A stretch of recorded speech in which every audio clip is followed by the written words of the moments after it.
Beijing, چین میں انسانی عزم و ہمت کا ایک شاندار منظر اس وقت دیکھا گیا جب ایک ڈوبتی ہوئی بچی کو دیکھ کر اجنبی شخص نے فوری طور پر دریا میں چھلانگ لگا کر اسے موت کے منہ سے بچا لیا۔ صوبے گوانگ ڈونگ کے شہر چنگیان کے درمیان سے ایک دریا گزرتا ہے جو اس وقت بھی بہاؤ میں تھا۔ یہ واقعہ 11 ستمبر کو پیش آیا ہے، جس میں اب تک یہ معلوم نہیں ہو سکا کہ 7 سالہ بچی آخر دریا میں کیسے گری اور جب اسے دیکھا گیا کہ تو وہ بہت دور پہنچ چکی تھی۔ سب سے تشویشناک بات یہ تھی کہ بچی کا سر ڈوب رہا تھا اور اس کے صرف بال دکھائی دے رہے تھے۔ یہ منظر دیکھ کر لوگوں کی چیخیں نکل گئیں اور وہ بچی کی جان بچانے کے لیے مدد کو پکار رہے تھے۔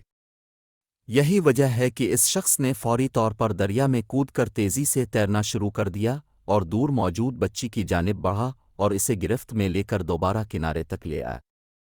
خوش قسمتی سے بچی زندہ تھی جو فوری طور پر اپنے پیروں پر کھڑی ہو گئی۔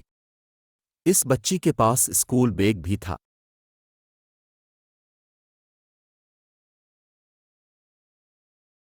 امید ہے آپ کو ہماری یہ معلوماتی ویڈیو پسند آئی ہوگی۔ اس جیسی اور ویڈیوز کے لیے ہمارا چینل سبسکرائب کریں اور بیل کا بٹن ضرور پریس کر دیں۔